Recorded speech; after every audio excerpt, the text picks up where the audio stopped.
This is a podcast about both having autism and living with someone who has autism. My mom is Sonya, and I'm Josh, and this is Josh Has Autism. Hey everybody, welcome to Josh Has Autism. Hello. So Josh, we got all the information back from your evaluation. Yes. You're still autistic. Who would have guessed? Who would have guessed? That's how the doctor there that was, overseeing this evaluation said when we went back. He's like, held his hand up. He goes, well, you still have autism. Yeah. So, yeah, that was pretty funny. Which, of course, he meant as a joke. 'Cause Yes, it's not something that can be cured or gotten rid of or anything like that. It's an intrinsic part of who I am. Mm-hmm. And he was using that as it was humorous. Yes. And so it was a really great way to start that conversation. So because we had to go there, first of all, there was an intake, there was a testing, and then there was a feedback day. Mm-hmm. So sometimes, I would say all the time, when there's these evaluations done, there's the initial intake where they get your information. We fill all kinds of papers out, all kinds of surveys, all kinds of... It's like a meet and greet. Yeah, but what we had to do before the evaluations, we had to fill out all kinds of forms and questionnaires and stuff. Yes, like that. so yeah. It would say like how do you? I'm just making this up, but does brushes his teeth on his own? Well, that would be one where you have to then go. That was one. So was it hygiene and stuff like that? Oh. Yeah. And so anyway, yeah, that's funny. So you filled some stuff out, I did, and then there was an evaluation with the therapist, mm-hmm. an awful lot, plus back history. Yes. And sometimes what happens is autism has its own rating, where like there's a diagnosis, and so there's a code for it. And the insurance companies and doctors and therapists and all, it's just kind of a code that they know, that they recognize and they use in order to communicate with one another about somebody that's on the spectrum. So they're pulling a full James Bond talking about me behind my back. That's funny. No, I know that's not what they do. This evaluation process covered a couple of different things. So it was the diagnostic interview with you. That's the one that we went up there a couple days and you just talked and talked and talked. And yeah. Collateral information gathered from me. Those were the interviews. Then the autism spectrum was social communication questionnaire, or it's known as SCQ. There's an autism diagnostic observation schedule, which is the second edition, and that acronym is ADOS-2. So Autism Diagnostic Observation Schedule, they call it ADOS. ADOS-2. Sensory Profile Questionnaire, adult and adolescent version, and Vineland-3 domain, a level 3 parent caregiver form. That's that last thing that I had to fill out that was just saying, hey, it's on around the house. What's this look like? What's that look like? Can he do this? Can he do that? Is this difficult? Does he need prompting? Does he need reminding? Essentially what it says is that how often can he do this without prompting? Mm. And diagnosis for autism spectrum disorder is F84.0. And it's interesting because we talk about this all the time. We talk about what is autism, what does it feel like for you, how do you feel having it. Do you want to read this thing right here for me? Sure. Okay. This is the definition that I just gave you, the number, and this is the definition that the the caregivers, the doctors, the therapists, the insurance companies, this is what they all understand. All right. Autism is a spectrum of neurodevelopmental conditions characterized by difficulties in developing social relationships and communication skills in the presence of unusually strong and narrow interests, repetitive behavior, and challenges in coping with unexpected change. The causes of the autism spectrum are ultimately genetic. As an aside, this is the first time I've actually seen something that says that. Right. Because for a long time we were like, where does autism originate? The doctor's like, Anyway, continuing on. But environmental factors interact with these. The changes in brain development patterns are evident from early development and reflect pre- and perinatal factors. This is evidence that brain injury to specific parts of the brain may exacerbate pre-existing autistic traits. Interesting, right? Yeah. So that's how they write it up. That's that's just a little piece of this too. This report is how many pages? 16 pages long. Yeah. This evaluation that I just I gave the names for what it is that we're doing. It's psychological evaluation, but what's included in that I just read, it really goes through everything about who you are. What are your strengths, your relationship strengths? What are your vulnerabilities? What do you think, without looking at this, what do you think your strengths are? Certainly not being witty on a whim. Yeah, well, I've seen that. I've seen you do that. Yeah, because you taught me sarcasm. Yeah.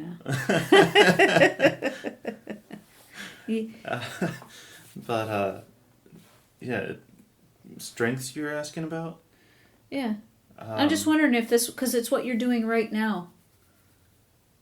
Talking? Yeah, like it's so funny because your spoken language is excellent when it works. Yeah. Right? Yeah. Yeah. Yeah, very much so. When it works. When it works. You just don't know when that's going to happen. Yeah. And if there's any unexpected changes and anything like that, can disrupt that, yeah. Yes. And what was observed through this, the testing, is that when you're talking about subjects that really click with you, you kind of brighten up. You're able to make eye contact more. You're able to find the words to express yourself. If somebody was if it was just a regular kind of question answer kind of a period of time, that's really daunting to you and exhausting when you have to explain yourself. But when somebody's talking about D&D, and if they put it in those terms, it's pretty cool. Yeah. So that's something that he found out too, that he's able to reach you by speaking your language. Yeah. Yeah, I thought that was pretty cool. Yeah. I will say, because it's noted in here, that that says Joshua's mom also describes him as kind, brilliant, and with a beautiful singing voice. I was bragging.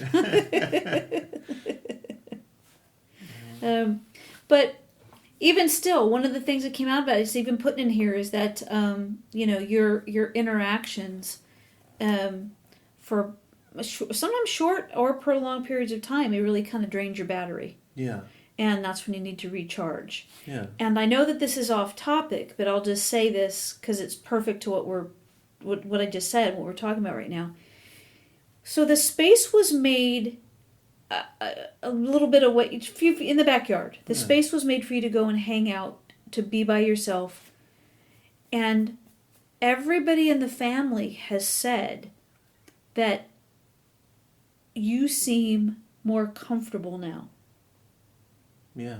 You don't seem to be as agitated or angry with us. Because there's times, like, it just seems like we haven't done anything. You would say that we haven't done anything, but us just being aggravates you. That is true. Yeah. No, that's okay. And so what happened was, and then I made the comment, I see him more now than I did before.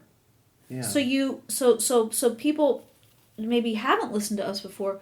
So we have a house, we have a bedroom in the house because we all live together. Mm-hmm. But you expressed a need to be separated because there's too much. Yeah. There's too many bodies, too much energy, too much noise, too much movement. Too much stimulus. Yes. And so your dad, with our help, but he was the brains behind the operation, built a building out there. Yeah. And you're able backyard, yeah. Yep, in the backyard. And you're able to go out there and get away from us, and in particular when the kids are here, because they make you crazy. But why was I saying that? Oh, yeah, I know I was talking about that. Is that you having the downtime that you need, that's truly downtime. I can't say enough about what it is that I'm observing and what everybody else is observing with you. You don't want to be with us more. You don't necessarily want to talk with us more. I'm able to stand being around people more. But you seem more content. And when I say I see you more, that's because the bathroom is in here, the kitchen's in here, and wash machine, and and all of your clothes are in here. So you hang out there to get your, like I say, like it's just recharging time. Yeah. And come back in whenever you want. Yeah. And I usually scare you guys coming in through the door, but there have been times at night, because in the living room, we're not that far from the French doors, and it just opens, and I'm like, ah. Yeah. So I've taken to try and stomp up to the door. That's nice of you. Yeah. Don't know if it works or not, but I don't know. I've been startled. It does say that you have a healthy relationship with your family, so that's something that I'm grateful for. So am I. Not necessarily that it says it, but that I do. Sure, yeah, me too. Me too. Do you find it hard, because it is written in here, and I don't want to read about that, or, read that to people. But I have a question, because it brings this up. Do you remember how it was very, very difficult for you to look people in the eyes when you had conversations? Yeah. And you would also look down at the ground. And you do that still sometimes when, in particular, when it's a conversation you don't particularly want to have. That you don't make eye contact and you stare someplace else. Yeah, or if it's a conversation that makes me uncomfortable, or things like that. Yeah. So you've worked really hard to look at people in the eyes, but you don't focus. For a period of time, you can't. You look and you look away. Yeah. And you look and you look away, and I think that's trained. It's definitely trained. Yeah. Yeah. I would get in trouble all the time as a kid. It's like, look at me when I'm talking to you. Okay. I don't wanna. Yeah. But so that's part of why, but also because I've learned that it's also part of the thing of respect. To look at someone when they're speaking to you? Yes. Yes. Yeah. Or right. when you're speaking to them. Yeah.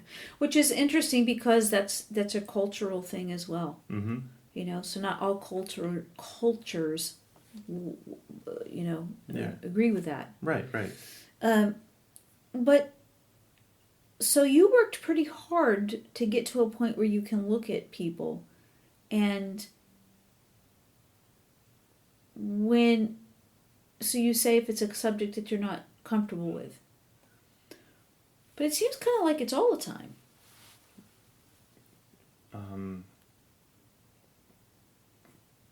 You haven't asked a question. Oh, sorry. It does seem like more often than not you will look. So I'll use me for example because I don't know about anybody else. Mm-hmm. When you're talking to me, mm-hmm. It doesn't seem to me that it's just when things are difficult, just when we're having hard conversations or whatever. But that it's that you look and then you don't, then you look and you don't, and you look and you don't, and I think that's probably, if you had your way, you'd probably comfortably be looking at something else the entire time instead of looking at me. But I think all of the therapies that you've had have kind of helped you to remember to do that. Right. Because it doesn't come naturally, right? Right. Is it uncomfortable looking people in the eyes? It's one of those things where is it too short of a look? Am I looking too long? Am I remembering to blink in enough time? Or so it's one of those things where I don't necessarily do it very often. Because I know that we're in a conversation, I'm continuously looking at you and looking away. Mm-hmm. But I'm still facing your direction. I'm still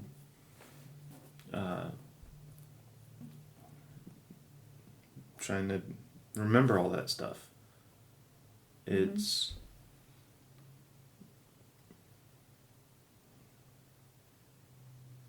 one of those things that it's not a natural reaction to do something like that. Right. It's a trained thing. So it's a trained thing, just like you know, saying niceties. It's a hello, how are you today? Yeah. That's a nicety. Yeah. You don't exactly expect the person to stop and tell you how their day is going. Right. So at least I've learned not to. I was going to say, it would never occur to you to, first of all, say those things. Although now you're very friendly with people. You've gotten very good at this. Yeah. The niceties. Yeah. Yeah. So it's not just with strangers, it's with people that you know too. It's hard for you to maintain eye contact. Right. With that said, it is easier for me to have a conversation with someone and have that eye contact more so than someone I don't know, because it's familiar. Mm-hmm. Because I know them better than just a random stranger. Mm-hmm. Okay. Right. So what I'm doing is I'm kind of going down this evaluation that you had, right? Yeah. But I don't want to just read it. I don't want to, know. But there's some things that just jump out at me, and so that's why I'm asking you these questions in this way, because I'm just going down through the evaluation. I get it, but thank you for explaining that. Mm-hmm. So what it says too is that you have a difficult time recognizing faces and people's emotional expressions. It's still a situation. It's still a hurdle, huh? Yeah. It's certainly not helped recently with people wearing masks. Yeah. So which was kind of a trade-off, I think, to either look someone in the eye or look and see their mouths to see what they're saying. along with hearing them. Mm-hmm. But it's because of the masks, you can only look at their eyes. So it makes it a lot more difficult to... Because I remember whenever I was growing up, learning all this stuff. Mm-hmm. And on the way to getting to look people in the eyes, I would look at their mouths to see what was being said, because that helped me, because I couldn't always look people in the eyes. But if I looked at their mouths, I could. It was a correlation thing. I don't know, but it. Did you look? Oh, excuse me! Holy smokes! It's like in the middle of a podcast. Do I bore you?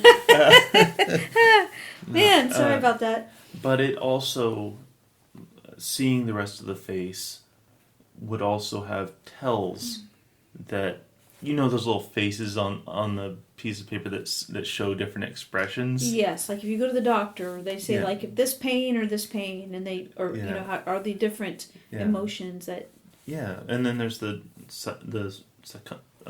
psychologist doctors who have those things where it's not pain, but it's different emotions. Mm-hmm. Mm-hmm.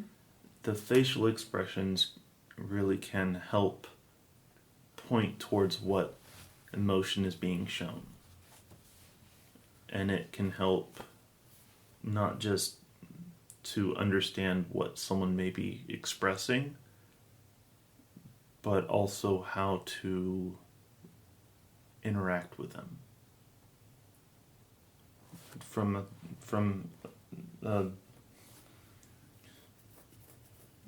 like, you're not going to situational clues, or whatever they're called. The I forget what they're called now. But seeing those facial expressions, like if someone's sad or whatever, it's easier to see that on someone's whole face, and you would know not to go up to them and be all happy-go-lucky or whatever. Yeah. For me, it's a learned thing. Yeah. But it is a point towards how I should act, how I should react. What kind of experience the other person is having, that was definitely learned. If you can glean from their facial expressions on whether you should, engage with them or not. Right. Or on what level you're going to engage. And that did not come naturally to me. Mm-hmm. It, like I said, it was very much a learned. And I was going to say, at some point along the way, did you rely on, if you watched their mouths, did you rely on when they stopped talking? Like that was a clue? Like maybe it was your turn and it required a response, or no? I know the answer to this on some level, and that is, to this day, you will ask me, am I supposed to say something?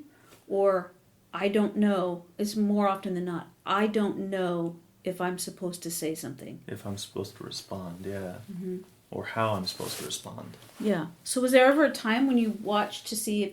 So like, when they stopped talking... Yeah. That was one of the things I was taught, mm-hmm. was not to interrupt. Mm-hmm. To wait for a pause in conversation. And on top of that, I also had to learn what a pause in conversation entailed. Mm-hmm.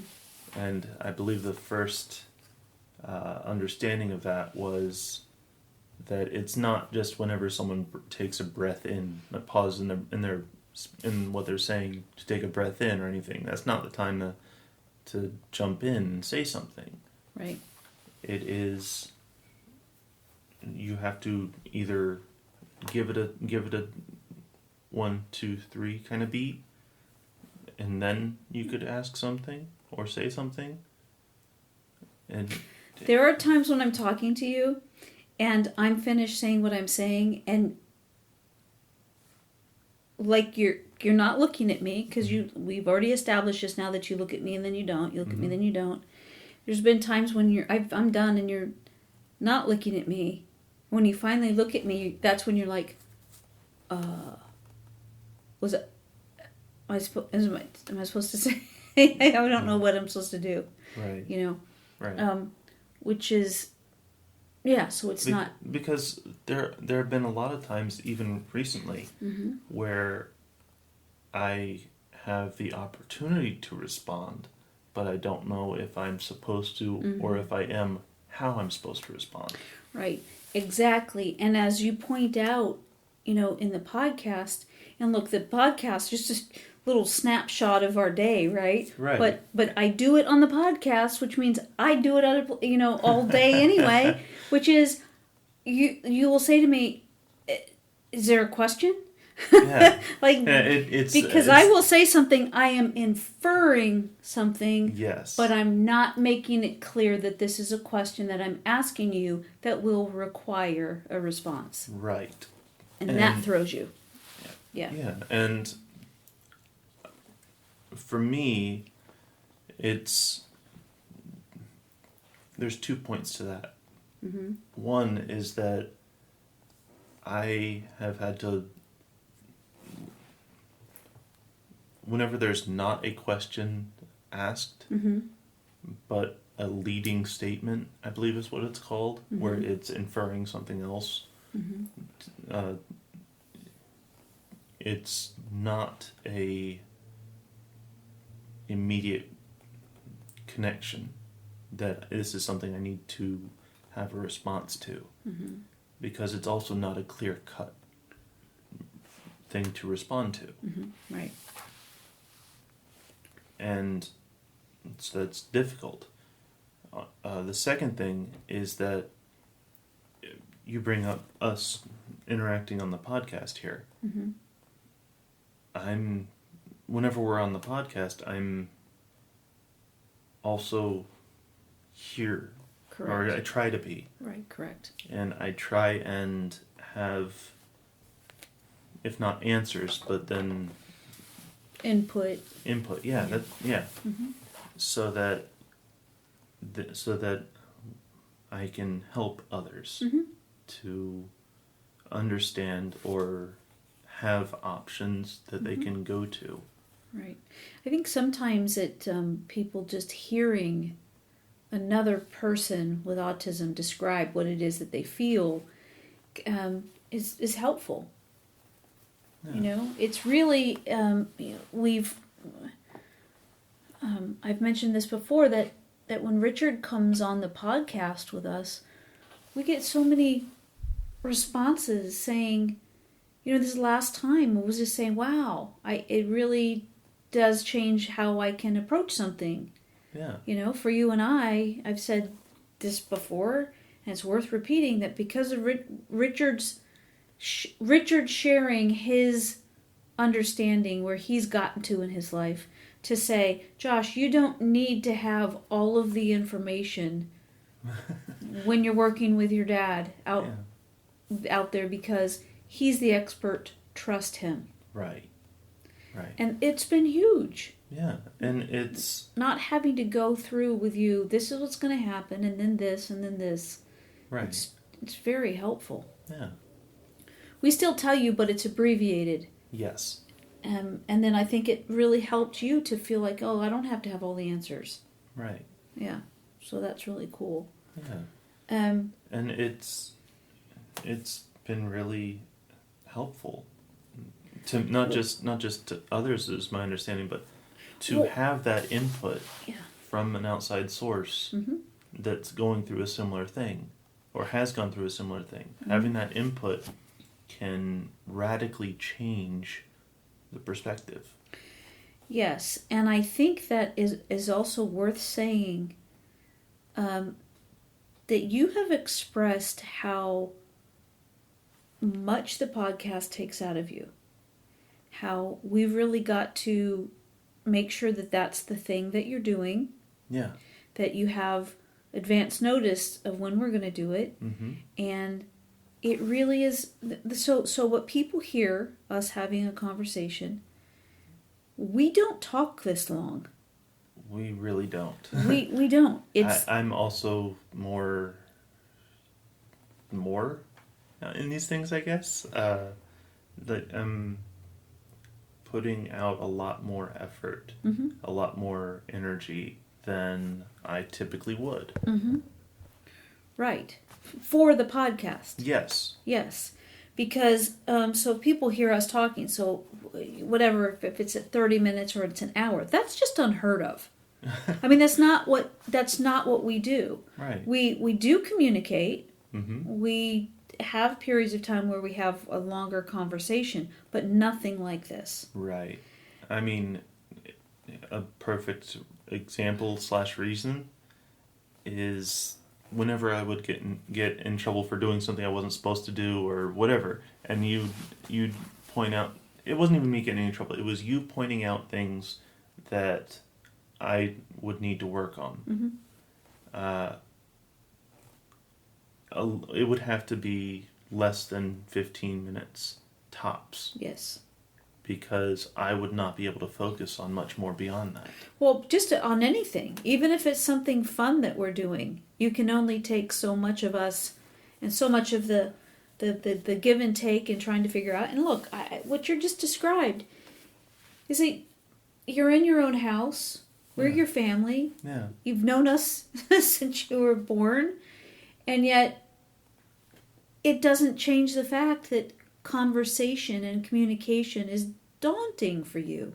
Yeah. It doesn't make a difference that I'm your mom, that I know you. You having to, all of these things that you're talking about, to figure out, first of all, listen to what's being said. Yeah. Do you need to take action? Do you need to say something back? Is something required of you? Is it a nicety? Am I asking something of you? You know? Yeah. It's exhausting. Out in public or here at the house, that's something that can be overwhelming for you. Yeah. And that's one of the reasons why, just, add it to the list of things that I'm proud of you for, but to be able to come and do a podcast and articulate the way that you do, your feelings and your experiences and advice is so exhausting for you. It is. But at the same time, I understand why it's happening and that it's a good thing I'm doing it. Yeah, I agree with that completely. Not just for other people, but also for myself. We've said this before. You and I have gotten so much closer through the podcast, and we also understand each other so much more. Yeah. So I'm really grateful for it all around. One of the things that was said in this write-up that I've never thought of it in this term, and that is that they're calling them passions. So we've talked before about your passion of reading, your passion of D&D. Mm-hmm. And he said those things bring you comfort. Yeah. And I hadn't thought about it in that term before. We've talked about you being with your people. Yeah. Being in a book, you can escape, you can go on adventures, you can really, you feel like, how many times do you read a book and you close the book and then it's like, oh, the book is over, and if it's written well and it's resolved, it feels so good. Yeah. But then you kind of miss the characters. You know what I mean? Like they've been a part of your life you can blaze through books so fast, but, you read a book and those characters have been, with you. Yeah. And so it's kind of like, well, you're missing them. So it is an escape. And D&D makes you happy. Yes. And it's also boy, does it help your skill set as far as interacting and communication? Yes. Yes, because it's so interesting to me. This is so... D&D, if you took you out of this setting, picked you up and plopped you down into, let's just say, a farm show, right? Like... Okay. that where they have all the farmers come in, they have, that it's not going to work. It's not going to be the same. You're not going to be comfortable. It's the verbiage, it's the concept, it's the likeness that all of you come together and understand to create this story. Yeah. But and I know that it makes you happy, but I don't know, it just got my attention. Which part? It's No, I'm. that it's a comfort to you. Okay, yeah. And It is. I understood for a long time that reading was, because it just calms you down. Yeah. But I didn't think about this in terms of that D&D is comforting to you. Yeah. It's still a little bit confusing because there's an awful lot going on there, but again, I think creating a story with like-minded people, Yes. that's why it's comforting. Yes. Yeah. And you're smiling big over there, so. Yeah. So this evaluation, first of all, the reason that we needed an evaluation is because we've all kind of come to a point where we agree that different types of therapy could be beneficial right now. Yes. Especially in life skills. Yes. And executive functioning. Yes. And which is a large part of life skills. Yes. Mm-hmm. And in order to get those therapies, you had to have this test. Every now and then they keep coming up with, and they are those days that I don't know who they are, but the nebulous they. Yes, they decide that the old version, the old evaluation, isn't up to date enough. You got to do a new one. Right. And then they change the requirements and this, that, and the other. Yeah. So. The evaluation was needed to have those updated forms. Exactly, and it was very specific in order for you to get these different types of therapies as an adult here where we live. Yes. And so that's how it all came about. And so what I really liked about this therapist that oversaw this whole evaluation, what I really like is, and probably what I'm about to say, is one of the hardest things is we live life knowing how awesome you are, knowing what you can do, knowing what you're capable of doing. Sometimes when we go to into these situations, and with doctors, therapists, and what have you, Social Security, it's all about what you can't do. Oh, right. Josh can't do this, he can't do that. You know what? There are things that you're really good at and some things that you're working on. Yeah. Well, it's like everybody. Right? Yeah. But what I like about this guy that did the evaluation is that he captured the essence of who you are.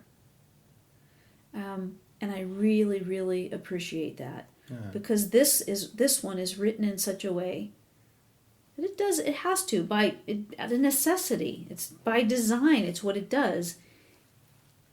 It reflects the negatives. Well, it reflects who you are. But right. what I appreciate about this gentleman that did this evaluation is that he really captured the wonderful aspects of you and included that. Yeah. And I'm just really grateful for that because what I mean when I say did I say showcase mm-hmm. negative? Mm-hmm. Is that on these evaluations that it's always or usually set up to show what I have difficulty with so that it can be helped. Mm-hmm. Whereas this time, while that's included, it's, like you said, showcasing more of me as a whole than it is just what I need to work on. Yes, completely. And he does make a point, too, of talking to you about finding your people. Yeah. And Yeah. and I really like that, because if you're on the spectrum or not, I mean, this is kind of like a universal thing, you know? Like, your people, everybody knows what that is. Everybody gets that, you know what? And we all have our people. Mm-hmm. You know, it The ones who get us. yes, and are like-minded, and you know, it's yes. So I appreciate that he included that in here and recognizes that you going to D&D is you going to find your people. Yes. You're going to go be with your people. Yeah. And it's easier there than other places for you. Yeah, it is. And at the same time, it does. I like how he even uses the phrase "drains the battery." Mm-hmm. That he even uses that in quotes in the thing, but that even going to something like D&D does drain that reserve I have of energy. Right. That going to see my people does drain that. And Any interaction. Yeah. Whether you like the people, whether they are like-minded and it's an easy topic, Yeah. it's exhausting for you. Yeah. And you've explained this before. Going to D&D is not downtime. Right. It's not. No. Is reading?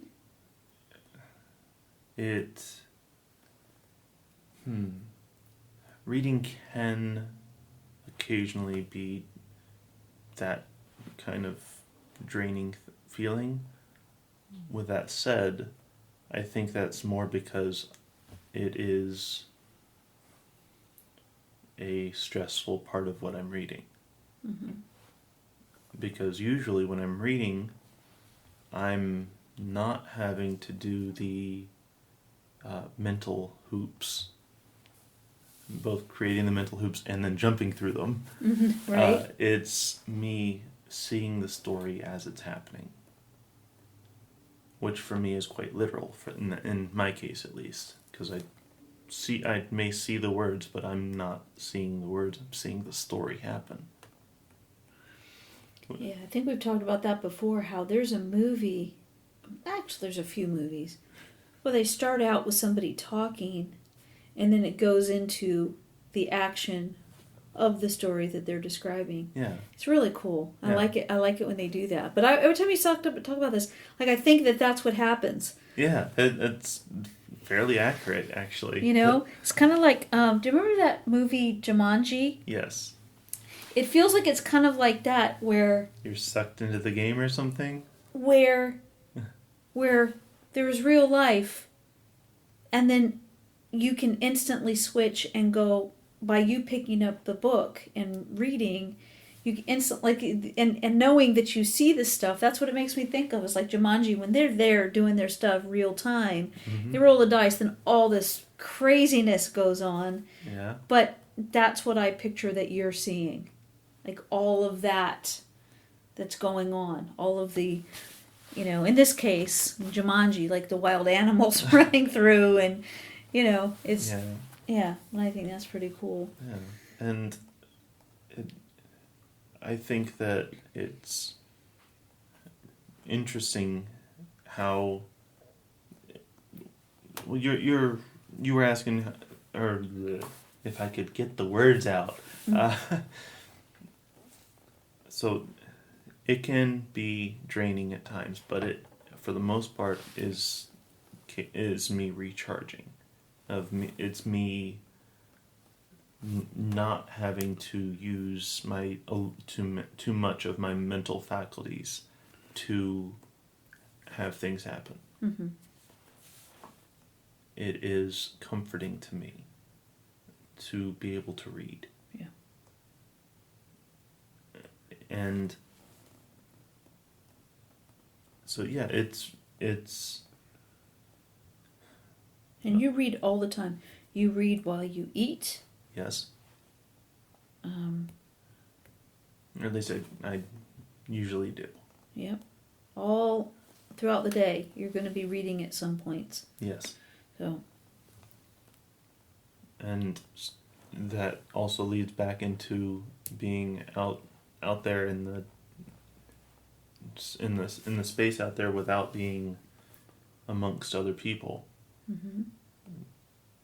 Being able to do that and read and everything like that really helps me to have that downtime, I guess, that time to collect myself, to recharge. And so that whenever I am with other people, whether it's in the house with you and Dad and or out in D&D or anything else like that, it gives me that time to be okay, to settle my mind, to be able to interact with others without being frustrated already. Yeah. And so, yes, I am not instantly aggravated and angry or whatever. Yeah.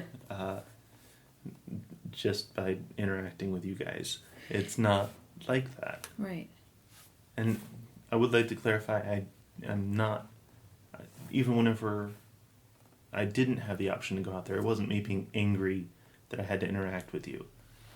It was, I understand what it was. It's just the sensory overload. Yeah. It's that when you say you need downtime, you need to be away from noise, from any kind of interaction, any kind of anything. Yeah. Like you had mentioned, the kids running up and down the hall, and you hear it, from your bedroom. Yeah. Yeah. So, and I do see that, which is why I made a point of saying this, is that, yes, you being absolutely removed from the activity, from the hub of activity, has made a huge difference for you. Yeah. You just seem, it's not like all of a sudden, boom, you're just, happy all the time. It's not what I'm talking about. I'm talking about a new found level of, it looks like, relaxation. Yeah. Yeah. That you really can go deep in just to, recharging. Yeah. It's very much so me settling my mind. Mm-hmm. And because I'm settled, or more settled, it's harder for things to get to the point whereas before I would start out just aggravated because I wasn't settled, and it would just get worse. Whereas now I can start from a settled set of mind and have more of that, not resistance, what would the term be? Have more of the... resilience. Yeah. Well, it's something that I didn't really think about before, but when you kept saying, I can't be in here, this is too much, I can't relax, I can't calm down. Yeah. Because I'm the kind of person, the more the better. You know what I mean? Yeah. Like, I love having everybody around. We've talked about this before as well. Like, the kids' noise, it doesn't bother me in the least. That settles you. Yeah. I love hearing their laughter and their playing and their, just the movement. Yeah. I just really, I get a lot out of that. Yeah. But it wasn't until you're fully removed out there that you can get away from all of us that I really truly see how much you need to be completely away in order to recharge yourself, in order to get this regeneration of energy and focus. Rejuvenation. Yeah. And so I'm kind of surprised by it. I didn't think it was going to make this much of a difference. Yeah. I would certainly recommend that for anybody that has the opportunity, even to, if you have a home set up where there's rooms that are further away from all the activity in the home, Yeah. consider allowing the person with autism to have that room Yeah. furthest away from everybody. Because not everybody can build a shack in the backyard. Yeah. We're just fortunate to have Dad that he's able to do that. Yeah. How did you feel about doing the evaluation? And we're going to wind down because I can see that you're getting a little bit kind of cloudy in your eyes here. Yeah. So just you've done so many evaluations. I have, yes. And I can certainly say that this particular evaluation really, it didn't even really feel like an evaluation. He was really, he understood where I was coming from. Mm-hmm. He understood what my thought process,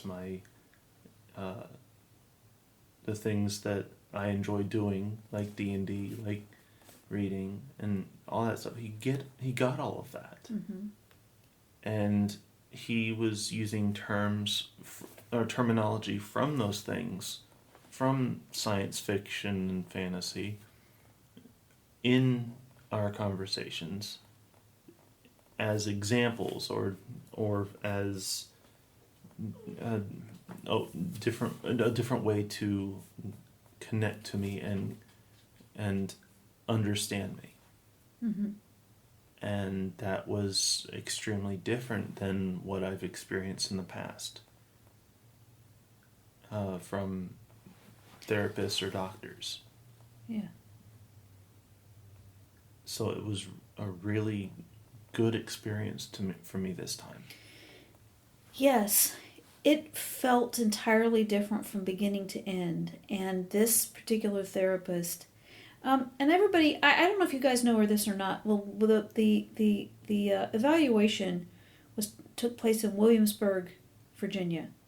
So if anybody is in this area and you are needing an evaluation like this for yourself or for somebody that you care about, send me an email because I will definitely give you their phone number and the Link. office that the company that does it, and because it was a totally different experience.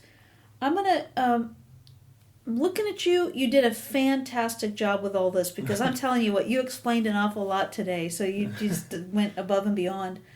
I'm gonna leave. Let me just say this. This comes with a whole bunch of different links. Mm. It comes with a bunch of different books. It comes with interventions. It comes with videos. It comes with all kinds of links to all kinds of things. So, Facebook connections, all of those things. So I'm not going to do it all at once, but I'll just keep the links going periodically. I asked Dad about this today. On the website, can we just put a page where it'll just say like some links that we found helpful, mm-hmm. And put it up there. He said we could do that. So I really like it. I really like that thing that we just watched. The guy drawing and was talking about what it means to be on the autism spectrum. Exactly. Yeah. So that's pretty cool. But one of the things I really remember from that video that really stuck out to me was that there's not different levels of autism on the spectrum. That there's not like a gradient mm-hmm. for having autism. Mm-hmm. Correct. Because it's exponentially different. Mm-hmm. And that really... For the individuals that are on the spectrum, Yes, exactly. Yeah. So to say There's- you're here Yeah, is it's not a scale like that. yes, Yeah. correct. Correct. And that really stuck out to me. Mm-hmm. But yeah, me too. I thought it was pretty cool. Yeah. I liked it. So let's make that be the first link we put up. Okay. And again, I'll probably have it under a heading of something like some links we found helpful or that we like, or But I'm gonna end this one, Josh, but with this one sentence, and I think that this will encapsulate why it is that we feel like this time you got hooked up with the right therapist, and the way that he thinks just kind of shine through this whole evaluation. Okay. So it says, we do not believe that autism can be meaningfully separated from a person, since it is a primary lens through which to perceive, process, experience, and act in the world. I love that, and I love it that he put this in here, and I love it that he's thinking that way. Yeah. Because there have been times when I've been asked about, hey, do you ever, wonder what Josh would be like with autism, and, it's like, you know what? He is who he is. And you can't, he is not just autism. Right. It's a part of who he is, and one of the things... It's a facet. Yes. And yes. And one of the things that I like about that little, the video that we just saw was that it's not saying, hey, we're the oddballs that see things in a strange way. It's not that way at all. It's not like, and I've said this how many times, it's so funny to me that you are said to have a disability because you see things so clearly. But I see them differently than the majority of others. Mm-hmm. And that's why it's referred to as a disability, or Yep. one of the reasons at Yep. least. But Sure. yeah. Sure. Yep. And Yep. that's Nailed that one. That's what that video was partially about. Yeah. Yeah. I'll put that one up first. That'll be cool. Cool. All right. Well, you did great today. Thanks. Yeah. So I'm glad that evaluation's done. Yeah. And hopefully therapies will be happening soon. Yeah. Everybody, thank you so much for hanging out with us. Go to the website. It's sonyaking.com, sonyaking.com. I said this last time too, but we're really kind of trying to revamp it. Again, please be patient. Josh's dad had cataract surgery. It created something called dry eye, and something you and I don't really know about because but it was. I only know it from the Ferris Yeah, Bueller right, guy. right. So it's still an issue. They actually pushed back his second eye surgery until he's able to see out of this first one. Yeah. So anyway, but he is our computer guy. He puts stuff up and everything. So I am kind of, have to wait till he's up to doing this. So we're not forgetting. We just haven't had the ability to do it. Right. So anyways, check us out. Send us a message. On the website there, you can always contact us through that. We love hearing from you. I think it's awesome. So, contact us. And if you like what we're doing, 5 stars. Likes and all that stuff. Yeah, all that good stuff makes a difference. Thank you. Yeah. So, anyway, everybody, thank you so much for hanging out with us. You did, again, Josh, you did great. I'm just... I'm so impressed with you. Anyway, everybody, thank you so much, and we will hang out again next week. Love you.